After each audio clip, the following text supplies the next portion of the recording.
Tes. Bismillahirrahmanirrahim. Assalamualaikum warahmatullahi wabarakatuh.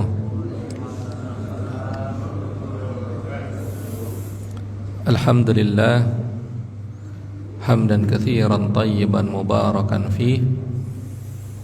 Wassalatu wassalamu ala sayyidina Muhammad imamul muttaqin wa qaidul mujahidin ballaghar risalah wa nasaha lil ummah wa tarakana ala mahajjatil bayda layluha kanahariha la yazigu anha illa halik amma ba'd. Tibtum wa taba mamsyakum wa tabawwa'tu minal jannati manzila. Bapak-bapak dan ibu-ibu jamaah salat subuh yang dirahmati Allah Subhanahu wa taala. Alhamdulillah, pada kesempatan subuh ini kita masih diberikan kesehatan dari Allah Subhanahu wa taala, diberikan taufiknya sehingga kita dapat melaksanakan ketaatan kita kepada Allah, melaksanakan salat subuh secara berjamaah.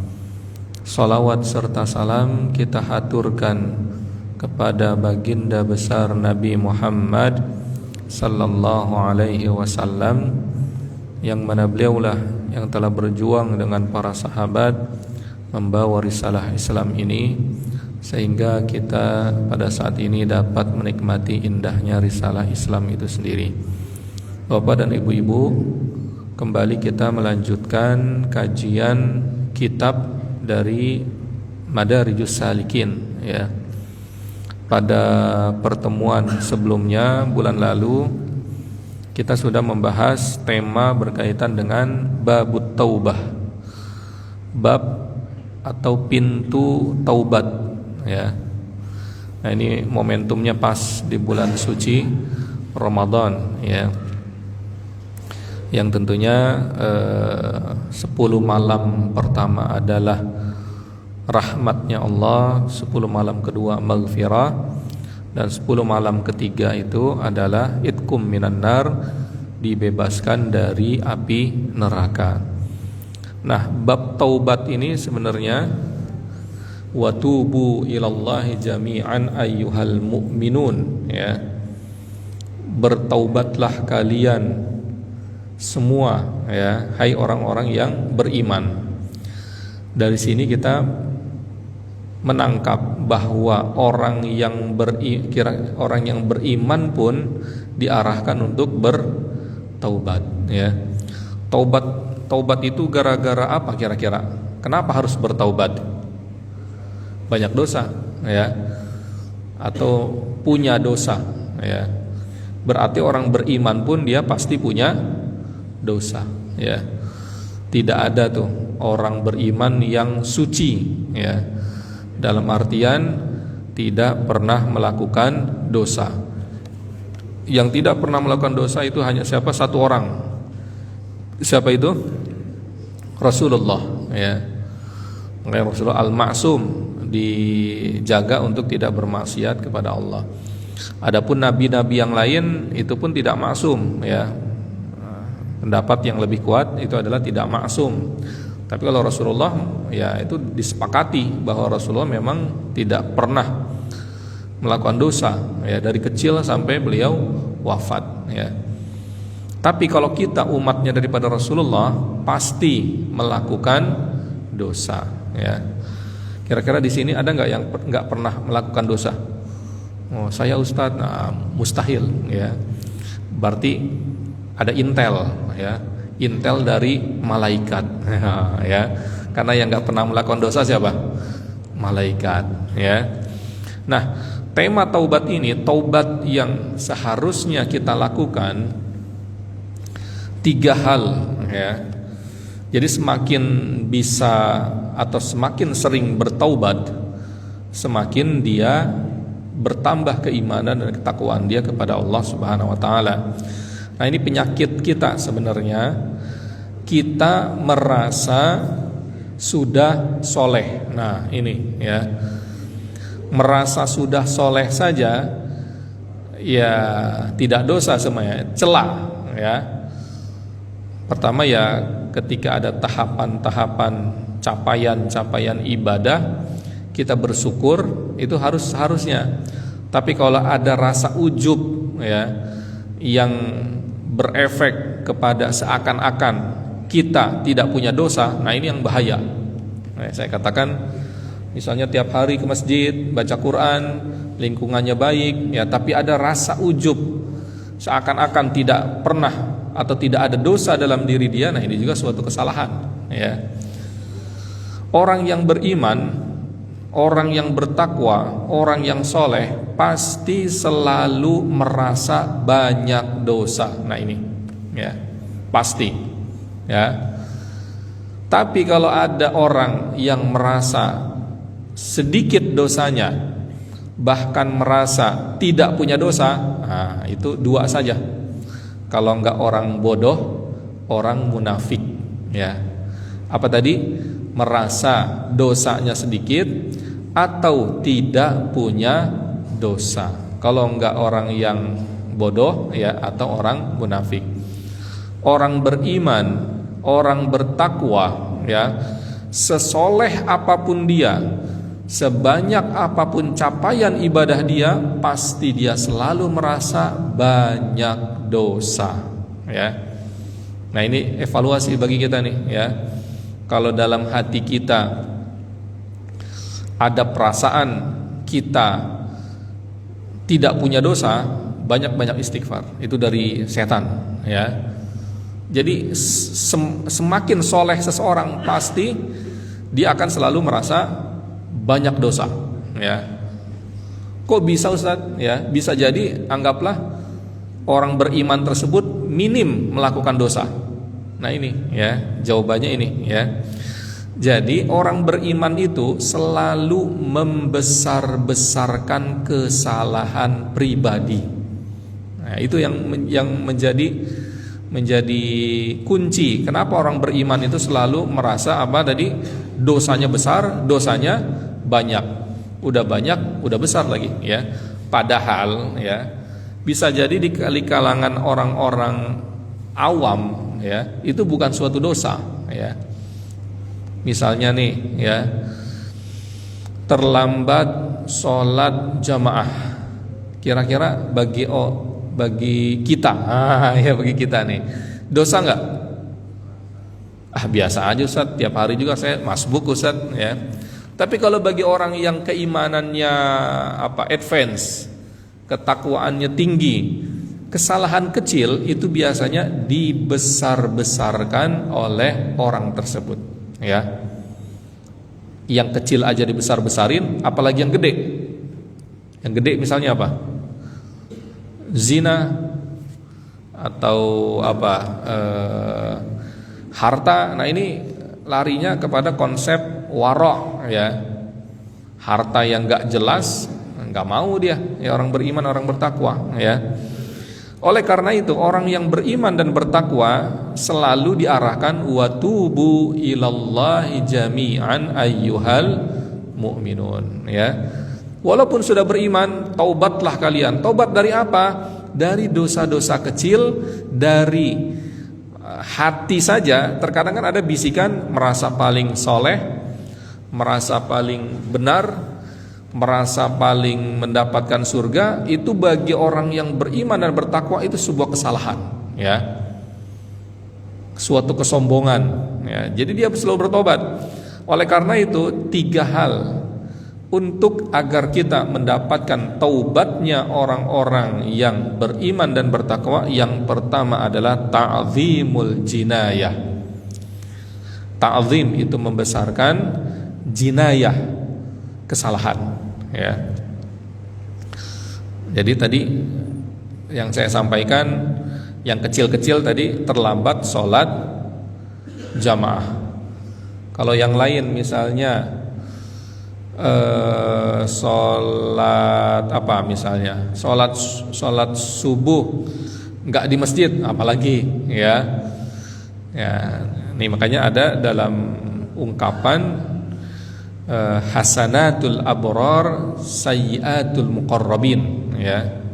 Ini ungkapan yang menandakan level dalam keimanan dan ketakwaan kepada Allah. Hasanatul abrar, hasanat itu adalah kebaikan, abror itu adalah orang-orang yang biasa saja. Bagi dia suatu kebaikan. Tapi bagi orang-orang yang bertakwa, orang muqarrabin, itu sayyiat, itu suatu hal yang rendah, ya. Contohnya, saya ini misalnya orang-orang yang abror sholat tahajud 2 rakaat, itu sebenarnya sudah luar biasa, ya kan? Sholat tahajud istiqomah, sebelum subuh itu sudah luar biasa. Tapi bagi orang yang barometer atau levelnya tinggi, ya, bagi mereka itu adalah suatu yang aib, ya. Porsi atau standarisasi. Nah, ini ya. Standarisasi orang-orang yang muqarrabin, orang beriman dan bertakwa, 2 rakaat salat tahajud ini dosa bagi saya, ya. Bagi dia, walaupun secara fikih enggak lah, ya. Tapi bagi dia dosa. Kenapa? Ya, saya tidak belum witir, saya belum bermunajat kepada Allah, saya belum baca Al-Quran, saya belum menangis di hadapan ini. Ya, standarisasi, ya. Oleh karena itu ta'zimul jinayah ini sangat penting, ya. Bagaimana kita membesar-besarkan dosa yang kita lakukan, walaupun itu dosa kecil. Dosa kecil aja harus kita harus kita besar-besarkan. Kemarin saya belum 1 hari 1 malam tidak baca Al-Quran, saya ini begitu hina. Nah, ini seperti itu, ya. Terkadang kan kita biasa saja, ya. Masbuk biasa saja, biasa Ustadz, semua orang juga pada masbuk. Biasa Ustadz, 1 hari aja nggak baca Quran biasa, ya. Biasa Ustadz, 1 hari nggak zikir kepada Allah. Biasa Ustadz, 1 hari tidak sedekah, ya. Jadi bagi orang-orang muqarrabin, hal-hal seperti ini itu suatu dosa bagi dia, bukan dari kacamata fikih, ya. Kalau kacamata fikih nggak ada tuh dosa, ya. Tapi dari kacamata bagaimana meningkatkan keimanan dan takwaan kepada Allah. Yang kedua, ittihamut taubah. Nah, ini, ya. Selalu merasa taubatnya ini tidak diterima. Bayangkan. Nah, ini perasaan orang bertakwa ini luar biasa, ya. Dosa kecil dibesar-besarkan, udah taubat, merasa taubatnya tidak diterima, ya.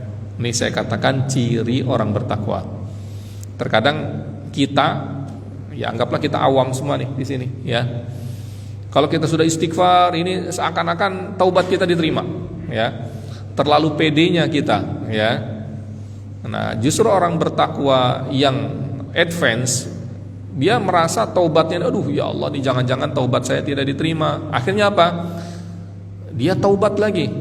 Ya Allah, jangan-jangan saya tidak diterima. Nah, ini kan kalau analogi saya pernah saya sampaikan ketika seorang kekasih berhadapan dengan kekasihnya, ya. Analogi saya kan seorang laki-laki pengen pergi ke rumah mertua, ya, pakai baju batik, serba salah. Jangan-jangan mertua calon istri saya nggak suka batik, pakai baju kokoh. Jangan-jangan baju kokoh saya tidak disukai oleh calon istri saya. Pakai apa lagi? Baju batik salah, baju kokoh salah. Pakai apa lagi? Jas, ya. Jas, pakai jas.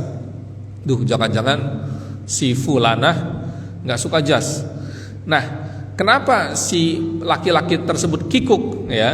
Padahal pakai batik dia ganteng, pakai baju kokoh tambah ganteng, pakai jas tambah mantap. Tapi dia selalu kikuk di hadapan siapa? Sang kekasih yang dia sukai, ya. Nah, inilah analogi saya bagaimana seorang yang beriman dan bertakwa berhadapan dengan Allah sang kekasih yang hakiki. Selalu kikuk. Aduh, saya sudah bertaubat. Aduh, jangan-jangan nih Allah nggak diterima nih sama Allah, ya. Duh, saya sudah istighfar begini. Aduh, jangan-jangan saya tidak diterima. Padahal saya sudah bersedekah. Duh, jangan-jangan saya tidak diterima. Nah, selalu seperti itu. Makanya dalam Al-Quran, wa yad'una raghaban wa rahaba. Perasaan orang yang beriman dan bertakwa itu, dia selalu antara harap dan cemas, kikuk. Nah ini ya kalau bahasa saya, ya. Tidak terlalu pede dan tidak juga terlalu takut, ya. Antara dua itu, ya.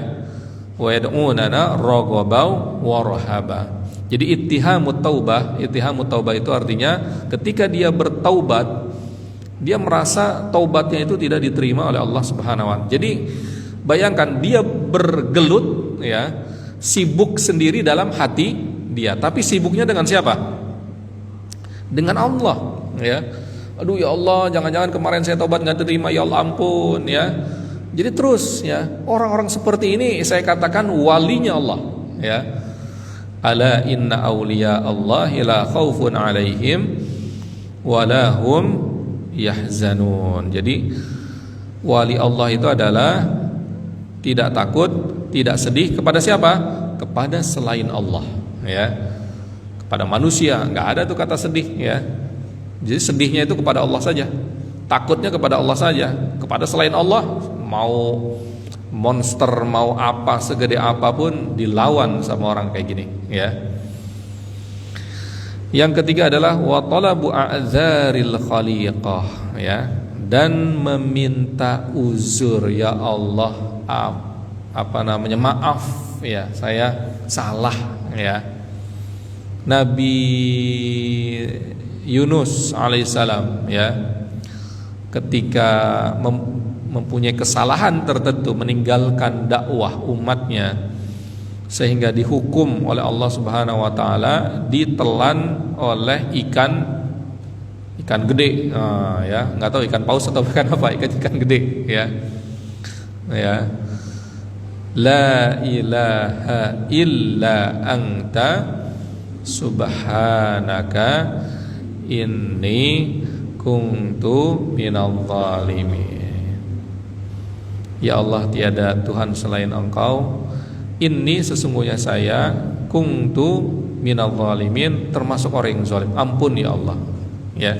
Nah ini, ya. Jadi apa kunci kita menjadi hamba yang bertakwa, beriman yang high level adalah bagaimana kita menyibukkan hati kita, emosional kita, ya. Kuncinya tadi itu, kalau ada dosa dibesar-besarkan walaupun dosa itu kecil. Dari kacamata fikih, misalnya dosa itu adalah dosa kecil, ya, berkaitan dengan keuangan, sosial masyarakat, ibadah, dosa kecil. Tapi harus kita besar-besarkan, ya. Ini bukan kacamata fikih, tapi kacamata mensucikan jiwa, ya, menaikkan level kita di hadapan, atau menaikkan level keimanan kita kepada Allah Subhanahu wa taala. Jadi kalau ada dosa kita besar-besarkan, kalau kita bertaubat kita merasa tidak diterima, kita menghinakan diri, ya. Nah ini, ya. Dosa dibesar-besarkan, diri sendiri diapain? Dihinakan di hadapan siapa? Allah, ya. Enggak boleh kita menghinakan diri ke hadapan orang lain, ya, kecuali orang-orang beriman. Itu namanya tawadu, ya. Yang ketiga apa? Kita minta maaf, ya. Ya Allah, ampun ya Allah, ya. Jadi 3 hal tersebut adalah inti daripada taubatan nasuha, ya. Jadi saya ulangi, orang-orang yang beriman pasti melakukan apa tadi? Kesalahan atau dosa, ya. Jadi kalau kita punya 3 standarisasi tadi, itu udah luar biasa, ya. Membesar-besarkan dosa. Yang kedua apa? Menghinakan diri, dalam artian seakan-akan taubat kita tidak diterima. Yang ketiga, minta maaf kepada Allah, ya. Kira-kira nih bapak-bapak nih, atau setiap individu perorangan biasanya punya titik lemah dari hawa nafsu. Pasti, ya.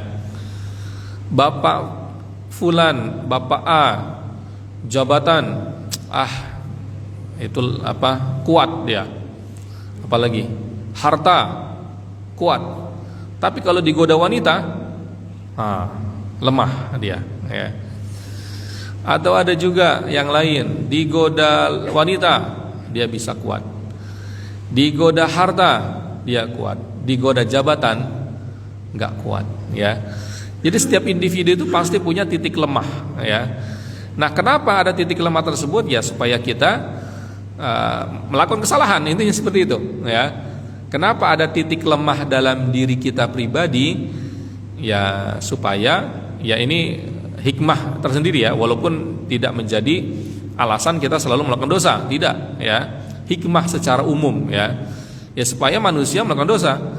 Nah, kenapa melakukan dosa? Supaya bisa bertaubat, intinya gitu, ya.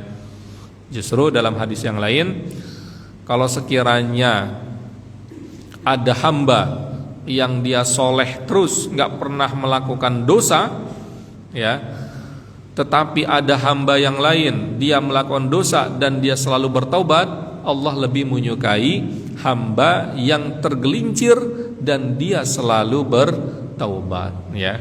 Karena memang rumusnya tadi yang saya sampaikan, tidak ada di muka bumi ini yang tidak pernah berdosa kecuali siapa?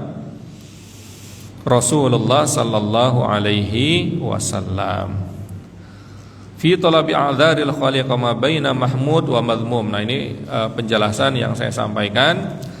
Kalau kesalahan dan dosa tersebut itu kita lakukan kepada Allah, harus kita minta ampun, minta maaf kepada Allah. Tapi kalau kesalahan tersebut kepada manusia, berarti kan sifatnya apa tadi?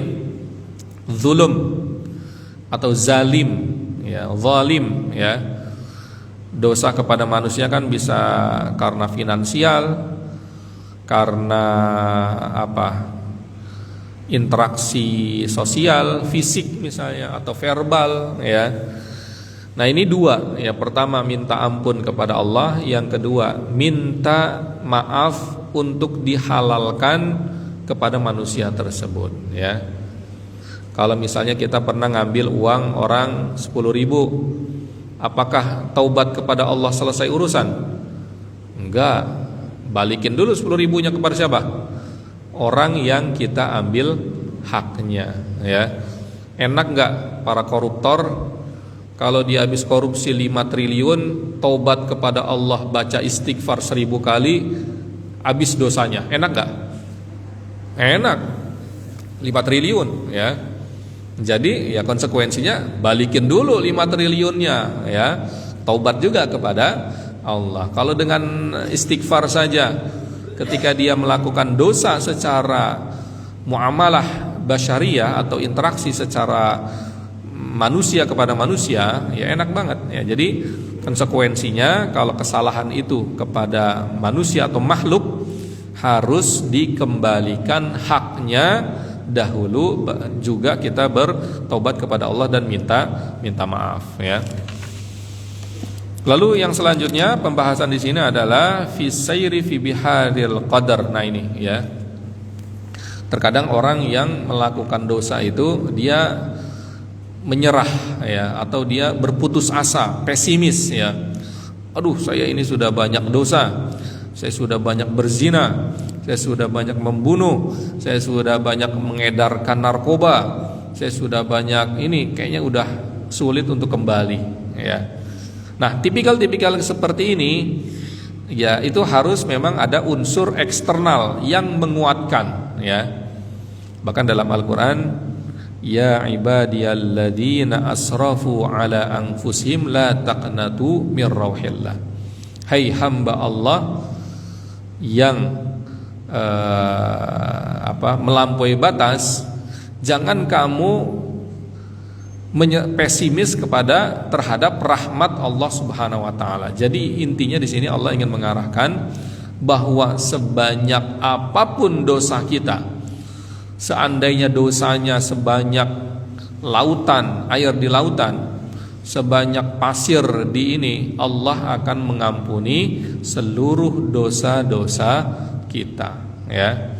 Syaratnya apa tadi? Taubat benar-benar. Tapi ada dosa yang tidak diampuni, ya. Apa dosa yang tidak diampuni? Masih ingat? Syirik, ya. Menyekutukan Allah. Dia menyekutukan Allah, ya taubatnya harus meninggalkan apa yang dia sekutukan, ya. Dia bertaubat tapi dia nyembah Allah, dia nyembah apa? Roro Kidul misalnya, ya. Nyembah jin Tomang, nyembah jin Ba'lawi, ya. Nah, jin Ba'lawi, ya, siapa yang Israel itu, ya. Ya. Nggak boleh, ya. Jadi selagi dia tidak menyekutukan Allah dan dia bertobat, niscaya taubatnya akan diterima oleh Allah Subhanahu wa taala. Walaupun tadi sebagai seorang beriman harus merasa, aduh, jangan-jangan taubat saya tidak diterima. Nah, makanya ada konsep fi daf'il qadar bil qadar. Menolak takdir dengan takdir yang lain. Jadi tidak stagnan, tidak stuck dengan takdir tertentu. Takdir saya udahlah, saya pengedar narkoba, takdir saya adalah tukang maksiat banyak, udahlah saya nggak bisa kembali lagi. Nah, ini salah juga, ya. Jadi pernah suatu ketika Umar bin Khattab ingin masuk ke daerah Syam, ya.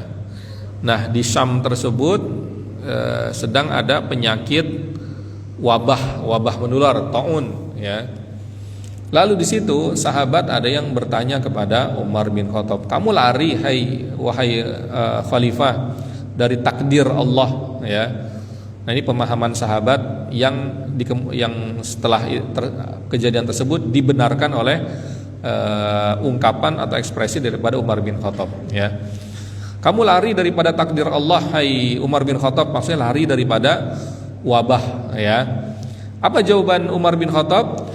Saya lari dari takdir Allah menuju takdir Allah yang lain. Maksudnya apa? Takdir Allah yang pertama adalah kena wabah. Takdir lari kepada takdir yang lain apa? Ya, tidak kena wabah. Ya, jadi inilah konsep ikhtiar, ya. Apakah ketika kita sudah miskin kita berserah diri? Ya enggak, ya. Ya dagang, ya jadi bisnismen, berusaha dan lain-lain supaya menjadi tidak miskin lagi, ya.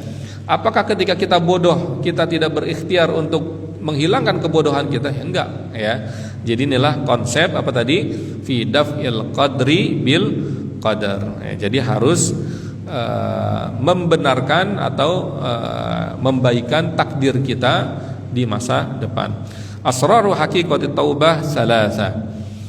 Tamyizut taqiyah minal izzah wa nisyanul jinayah wa taubatu minat taubati abali anna taibu dakhil fil jami' wa tubu ilallahi jami'an ayyuhal mu'minun. Nah, ini yang tadi saya sampaikan, ya.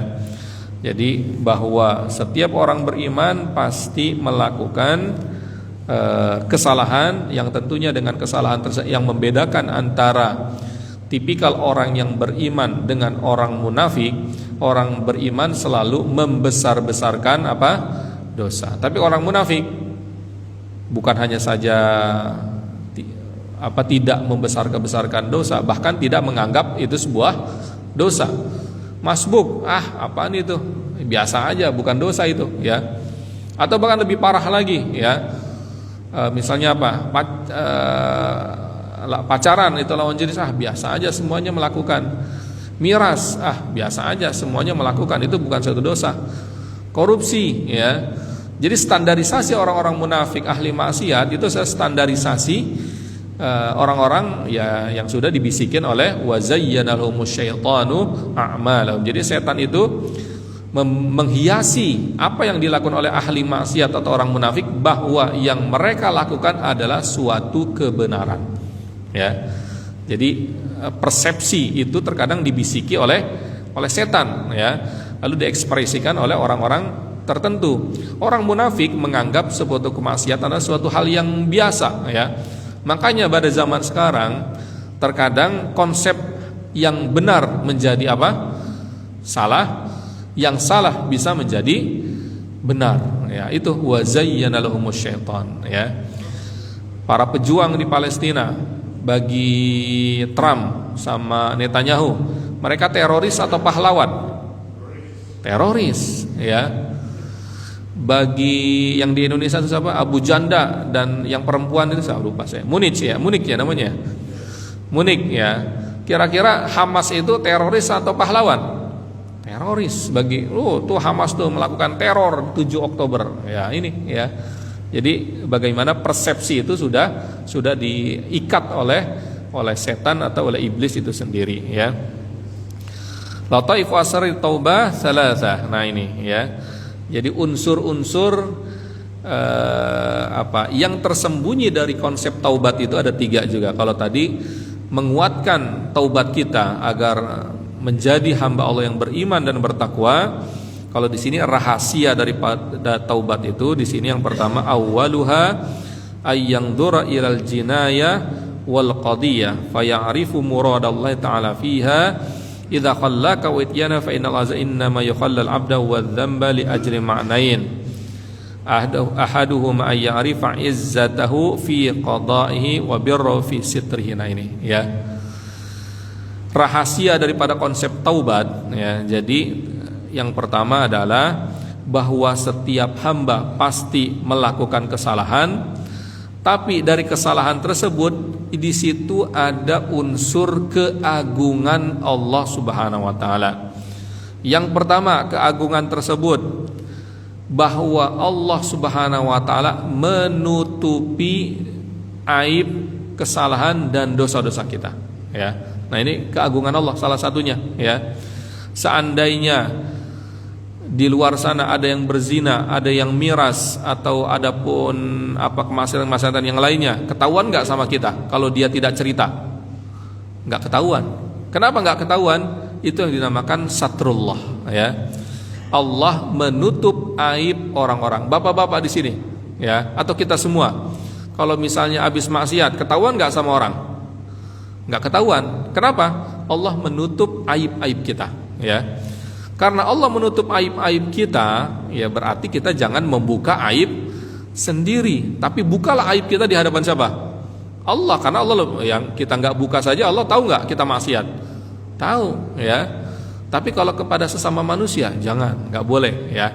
Ternyata dalam konsep secara umum, ya, dosa, taubat, di situ ada keagungan Allah, ada rahmat Allah. Apa itu? Allah menutup aib-aib kesalahan kita secara pribadi, ya.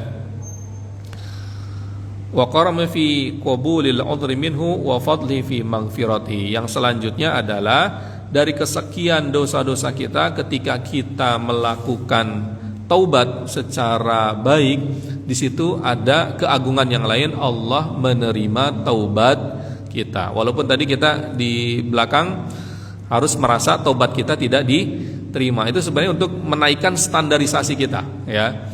Tapi Allah pasti mengampuni dosa kita nggak? Pasti, ya. Ya ini ya. Jadi Allah pasti akan mengampuni dosa-dosa kita. Atsani ayyuqima 'ala 'abdi hujjat 'adlihi fayu'aqabu 'ala dzambihi bihujjatina, ini ya. Jadi dari konsep dosa di situ kita akan memahami konsep mana rahmat dan mana keadilan Allah Subhanahu wa taala. Mana surga dan mana neraka, ya.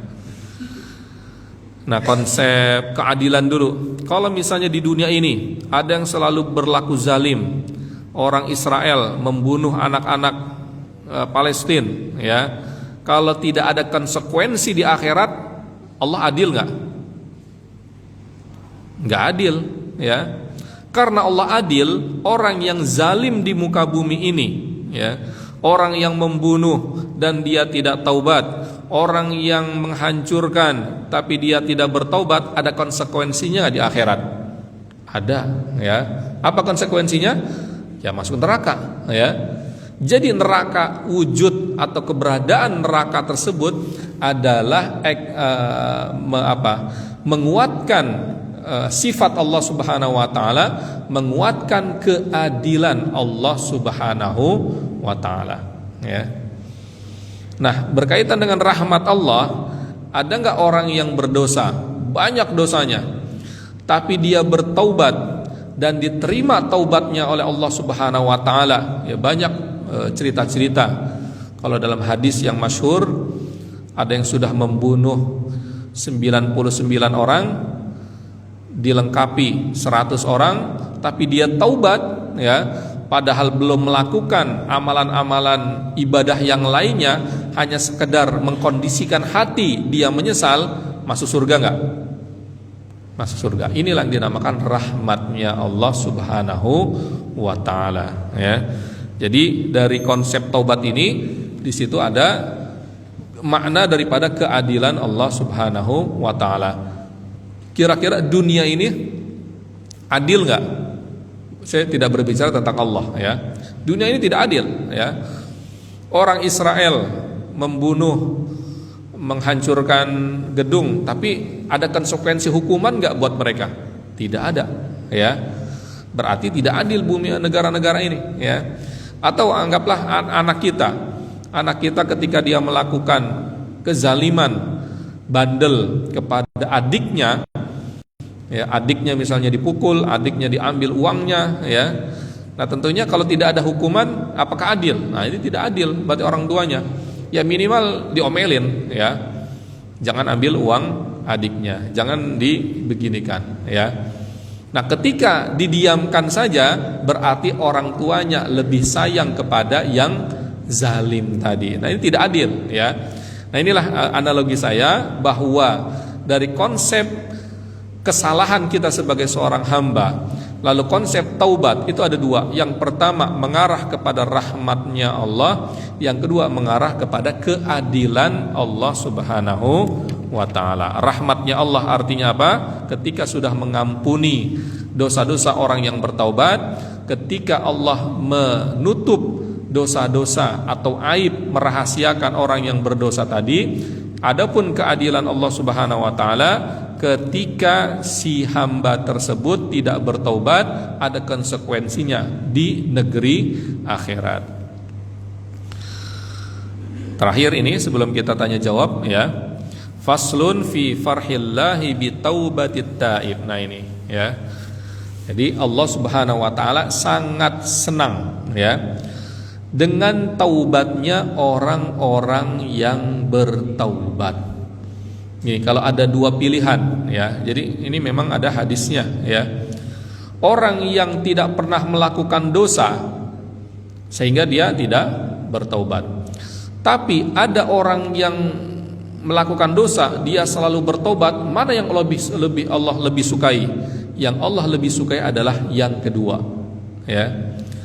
Dia melakukan dosa, ya, dosanya bukan karena ketersengajaan tapi tergelincir, ya, sehingga dia selalu bertobat. Nah, ini Allah lebih sukai daripada orang yang soleh, merasa soleh tapi dia tidak merasa tidak punya dosa. Coba kita baca hadisnya.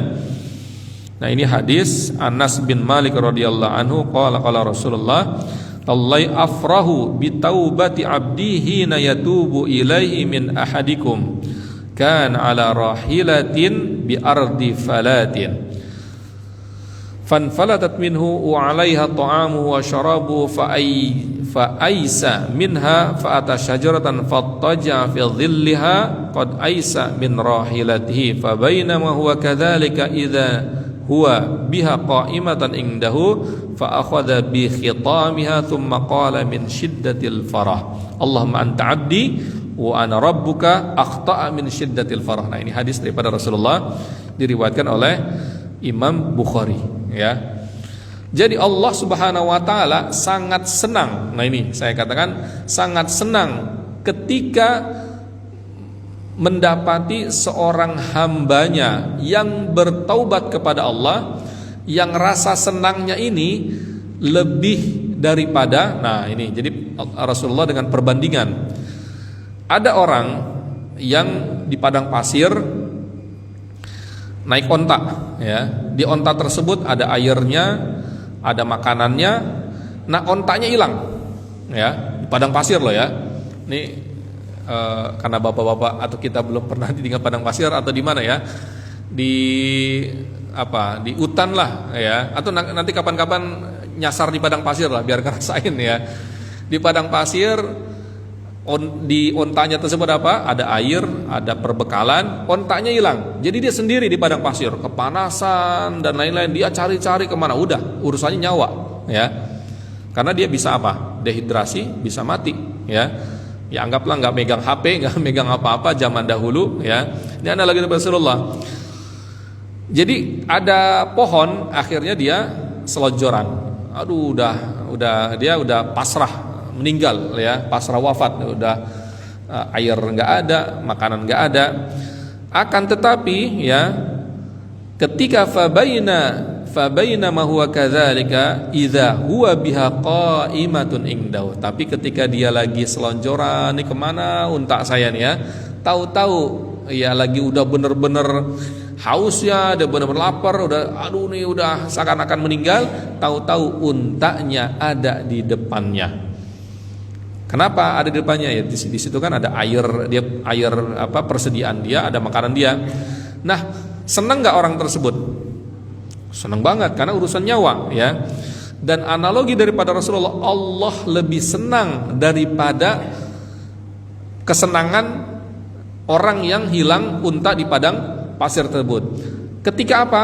Ketika ada seorang hamba yang bertaubat kepada Allah Subhanahu wa taala. Ya, jadi ini ya.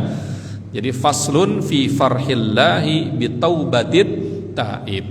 Makanya tadi di awal saya ungkapkan, kalau ada orang yang beriman tidak merasa punya dosa, itu ada kemunafikan dalam diri dia, ya. Tapi kalau ada orang beriman merasa dosanya banyak, merasa dosanya besar dan dia bertaubat terus, nah ini kekasih Allah, ya. Jadi orang beriman itu selalu merasa banyak dosa dan dosanya banyak.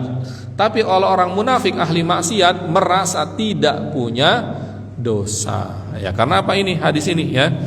Jadi Allah Subhanahu wa taala sangat senang ketika mendapati hambanya yang bertaubat kepada Allah Subhanahu wa taala. Yang terakhir ya. Jadi dari konsep taubat ini fi misli farahir rabbi bi taubatil abdi. Jadi bilisan wal jud wal bir hadza idza nadarta ila ta'alluqil farah ilahi bil ihsan wal jud wal bir wa amma ila lahatta ta'allaqa bi ilahiyyati wa qaym ma'budan fa dzalika masyhudan ajam min hadza wa 'azamu minhu wa inna ma yashadu khawasul muhibbin ya. Jadi standarisasi tadi, orang yang muhibbin yang tadi saya katakan hasanatul abrar wa sayyiatul muqarrabin. Jadi Allah kenapa sangat cinta kepada orang-orang yang muqarrabin tadi ya, tadi tuh ya, dia selalu dekat kepada Allah, merasa hina di hadapan Allah, merasa kikuk di hadapan Allah Subhanahu wa taala, dia bertaubat merasa kikuk. Nah inilah orang-orang yang sangat disukai oleh Allah Subhanahu wa taala. Tapi kalau ada orang yang merasa tidak punya dosa, orang yang tidak kikuk kepada Allah, nah dipertanyakan kecintaan dia kepada Allah Subhanahu wa taala ya. Nah kalau dia cintanya hanya verbal saja, cinta palsu ya. Cinta palsu ya, Allah lebih mengetahui ya. Oleh karena itu, pelajaran pada pagi hari ini adalah yang pertama, kita harus membesarkan dosa kita. Kita harus merasa dosa kita banyak, harus merasa dosa kita besar. Yang kedua, kita harus memperbanyak apa? Taubat ya. Ya dengan istighfar, ya Allah ampun, ya Allah tadi saya salah ya. Yang ketiga, kita minta maaf kepada Allah. Baik Bapak-bapak dan Ibu-ibu, sudah masuk soruk ya. Silakan kalau ada yang ingin dipertanyakan berkaitan dengan tema taubat atau meminta ampun kepada Allah Subhanahu wa taala. Karena momentumnya pas di bulan suci Ramadan. Mudah-mudahan kita semua diampuni segala dosa kita oleh Allah Subhanahu wa taala. Silakan kalau ada yang bertanyakan.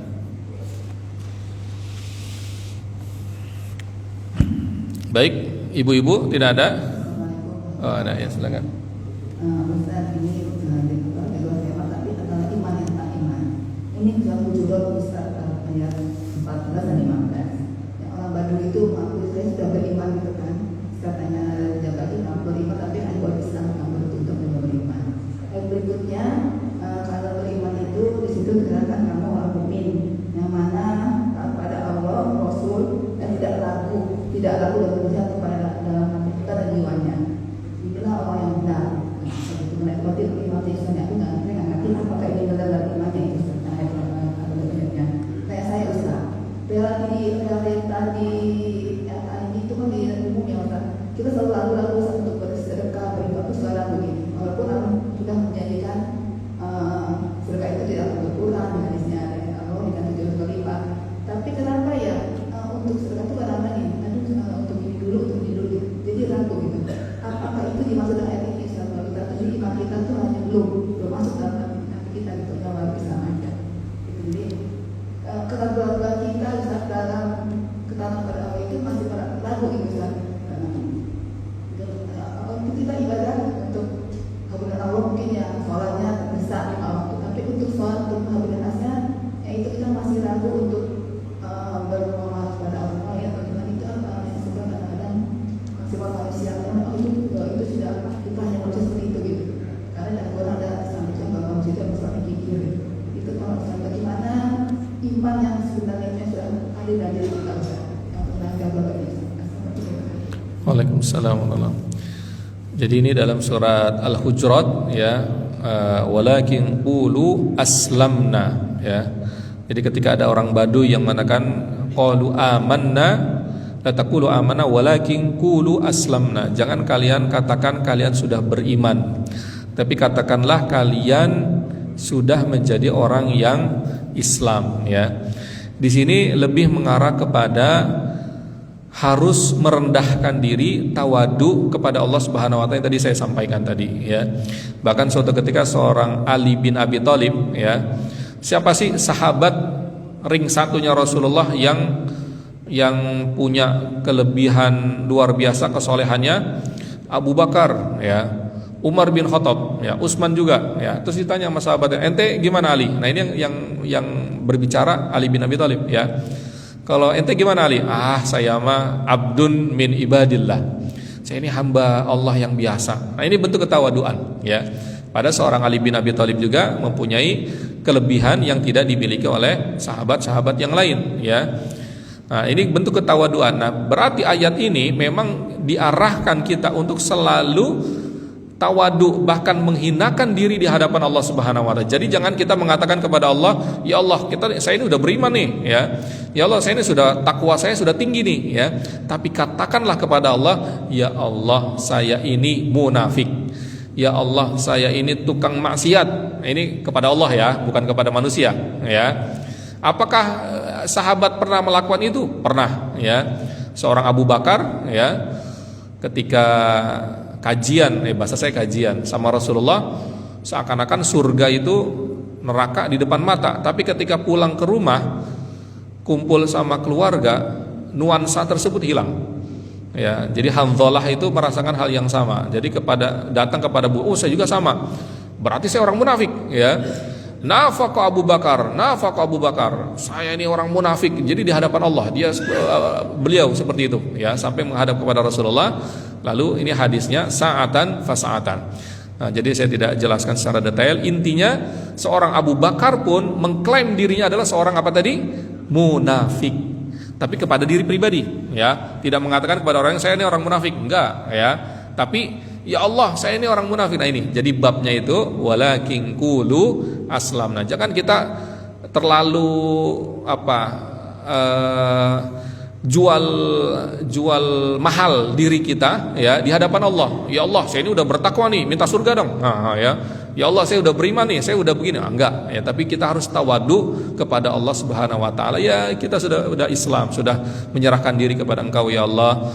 Ya Allah, bisa ya, jangan-jangan ibadah saya selama ini belum layak saya untuk masuk ke dalam surga. Ya, harus sopanlah kepada Allah, intinya gitu, ya. menghinakan diri, ya bapak kalau minta itu apakah dengan maksa, harus dengan sombong? Enggak juga, ya enggak bakal dikasih, ya kepada sesama manusia pun, hei kasih saya uang 100.000, ya cepetan, ya kalau enggak itu bukan minta tapi apa, malak, ya. Tapi kepada Allah kita harus tawadu, ya menghinakan diri tadi, ya makanya walakin qulu aslamna. Lalu kaitannya dengan sedekah, ya tadi sedekah kok misalnya ada ragu, ya. Nah ini kalau misalnya ada ragu dalam melakukan ibadah, bersedekah dan lain-lainnya, ya, itu ujian, ya ujian kita untuk mendapatkan keimanan yang benar-benar, ya. Ragu tersebut apa? Biasanya memang dari setan, ya.